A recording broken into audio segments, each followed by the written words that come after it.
doing another experiment on air pressure. We need a newspaper, filled water, scale. Step 1. Put scale on table like this.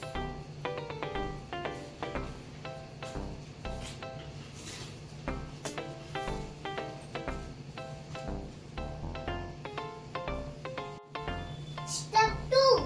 Try to put bottle at the end. It will fill up.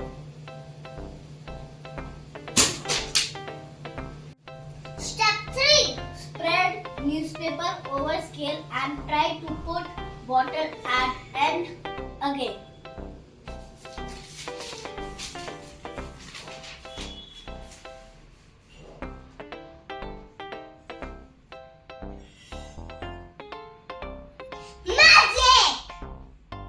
Observation.